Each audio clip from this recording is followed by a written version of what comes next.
الحمدللہ وکفا وسلام علی سید الانبیاء وعلی اصحابہ وآل بیتہ اجمعین۔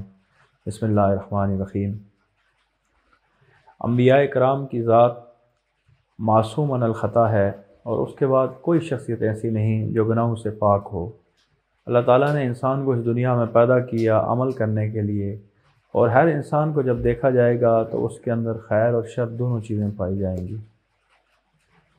انبیاء کے بعد شر اور خیر کا ہونا ہر انسان کے ساتھ لازم و ملزوم ہے، اور انبیاء کے بعد سب سے مقدس ہستیاں، سب سے پاک ہستیاں جن کے ذریعے ہمارے تک قرآن پہنچا، شریعت اسلامیہ پہنچی، وہ اصحاب کرام کی ذات ہے۔ اور وہ معصوم نہیں لیکن وہ محفوظ ہیں، معصوم من الخطا نہیں، لیکن اللہ تعالیٰ ان کے گناہوں کو معاف کر چکے ہیں، ان کے گناہوں کو معاف فرما دیا، اور قرآن میں رضی اللہ عنہ و رضوا عنہ کا خطاب دے دیا۔ لیکن آج کا ایک المیہ ہے کہ کوئی شخص کسی کتاب میں کوئی واقعہ پڑھتا ہے اور صحابہ پہ طعن و تشنیع کرنا شروع کر دیتا ہے۔ اب یہ نہیں دیکھتا کہ اس واقعے کا حوالہ کیا ہے اور بیان کرنے والے کا مقام کیا ہے اور وہ کس لیول کا ہے خود جو بیان کر رہا ہے۔ یہ ایک بنیادی غلطی ہوتی ہے۔ کسی چلتی پھرتی کتاب سے ہم جب کوئی واقعہ لے کے پڑھیں اور اس کی بنیاد پہ ہم اپنی رائے کام کریں۔ اسلام نے ریسرچ کا ایک اعلیٰ معیار قائم کیا، وہ معیار کیا تھا؟ جس طرح حدیث کے علم کو جانچ پڑتال کر کے آپ کو واقعہ بیان کرتے ہیں، یا کسی چیز کے صحیح اور غلط ہونے کا فیصلہ کرتے ہیں، یا ضعیف ہونے کا فیصلہ کرتے ہیں، یا کسی روایت کے بارے میں اس کی سند کو چیک کرتے ہیں کہ کون شخص بیان کر رہا ہے اور اس کی اپنی کریکٹرسٹک کیا ہے، اس کی اپنی خصوصیات کیا ہے۔ لیکن یہ ایک ہمارا المیہ ہے کہ ہماری تاریخ کے اندر یہ چیز نہیں دیکھی گئی، اور تاریخ کے واقعے کو ہم بہو اسی طرح اٹھا لیتے ہیں۔ تاریخ کے اندر بھی، تاریخ کے واقعے کو لینے میں بھی ہمیں وہی احتیاط کرنی چاہیے جو حدیث کے بارے میں کرتے ہیں۔ ہمیں یہ دیکھنا چاہیے کہ وہ کس سند کے ساتھ وہ واقعہ بیان کیا جا رہا ہے، اور جو بیان کرنے والا ہے وہ خود کیسا ہے، اس کی اپنی صلاحیتیں کیسی ہیں، اس کا نقطہ نظر کیا ہے، کیا وہ جس شخص کے بارے میں وہ بات کر رہا ہے وہ اس کے بارے میں بغض رکھتا ہے یا اس سے محبت میں رہتا ہے۔ غلط کی کیفیت دونوں صورتوں میں ہو سکتی ہے۔ اب صحابہ کی ذات پہ جب کوئی بات کرے تو سب سے پہلے ہمیں یہ دیکھنا چاہیے کہ بات کرنے والا کون ہے، اس کا اپنا معیار کون ہے۔ ہمیں انہی اصولوں پہ اس کو پرکھنا چاہیے جو حدیث کے اصول ہیں۔ ہم آج کی کوئی کتاب اٹھا کے پڑھ کے ہم کسی واقعے کے بارے میں یا کسی کے بارے میں رائے رکھتے ہیں، ایک بڑی غلط سوچ ہے یا غلط طریقہ کار ہے۔ اس کے لیے ہمیں وہی طریقہ کار جو حدیث کے لیے جانچ پڑتال کا طریقہ کار ہے وہی اپنانا چاہیے۔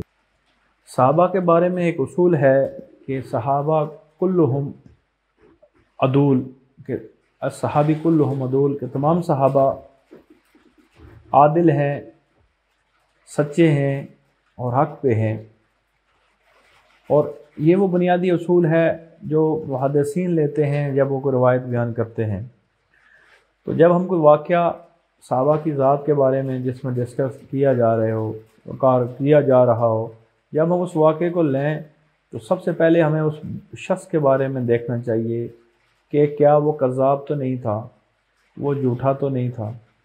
اگر وہ جھوٹا ثابت ہو جاتا ہے تو اس واقعے کو وہاں پہ ہمیں ریجیکٹ کر دینا چاہیے، اور اگر اس واقعے کے اندر کوئی ایسا پہلو ہو جس میں صحابہ پہ طعن و تشنیع ہو تو ہمیں اس کا مثبت پہلو تلاش کرنا چاہیے، اس کی تعویل کرنی چاہیے، کیونکہ ان لوگوں پہ ہمارے دین کا معیار ہے، اور دین قرآن کی صورت میں، حدیث کی صورت میں، یا تفسیری ذخائر کی صورت میں، یا فقہ کی صورت میں جو ہمارے پاس پہنچا وہ انہی پاک ہستیوں کی وجہ سے پہنچا۔ اب ان کے درمیان جو اختلافات ہیں جو ہوئے انسان ہونے کی حیثیت سے، وہ ضروری تھے، کیونکہ وہ معصوم تو نہیں تھے، اور نہ ہی انبیاء کے بعد کوئی پرفیکٹ پرسنالٹی دنیا میں آ سکتی ہے۔ تو اللہ تعالیٰ ان کو معاف کر چکا ہے، معاف کرنے والا ہے، کیونکہ ان کے لیے بشارت دی جا چکی ہے، ان کے لیے بشارت موجود ہے۔ تو تاریخ کا مطالعہ کرتے ہوئے ہمیں یہ احتیاط کرنی چاہیے، اور ہر واقعے کو اٹھا کے بیان کرنا مناسب بھی نہیں ہے جس میں کوئی بیان کیا گیا. ہمیں ریسرچ کے اعلیٰ معیاروں کو پیش نظر رکھنا چاہیے. پھر آج کل کی لکھی ہوئی کتابوں کو ہم پڑھ کے ہم اپنے آپ کو تاریخ دان یا اپنے آپ کو بہت بڑا عالم سمجھنا شروع کر دیتے ہیں. حالانکہ بغیر حوالے کے جو کتاب لکھی جائے جس کے پیچھے اسماء و رجال کا علم نہ ہو تو آپ کے متقدمین کے درمیان نزدیک تو وہ کتاب بھی قابل پذیرا ہی نہیں ہے جس کو بغیر آپ اس کے اسناد کے لکھیں. لیکن آج ایک چلن چل چکا ہے کہ ہم مختلف کتابوں کو مختلف واقعات کی صورت میں پیش کرنا شروع کر دیتے ہیں. تو تاریخ کے مطالعے میں بڑی احتیاط کی ضرورت ہے. آپ کی جو ابتدائی تاریخ کی کتابیں ہیں ان کا مطالعہ کرنا چاہیے اور ان کو بھی قرآن و حدیث کے نقطہ نظر سے پڑھنا چاہیے. سب سے پہلی کتاب جو آپ کی تاریخ کی ہے وہ تاریخ طبری ہے جو علامہ طبری نے لکھی تھی.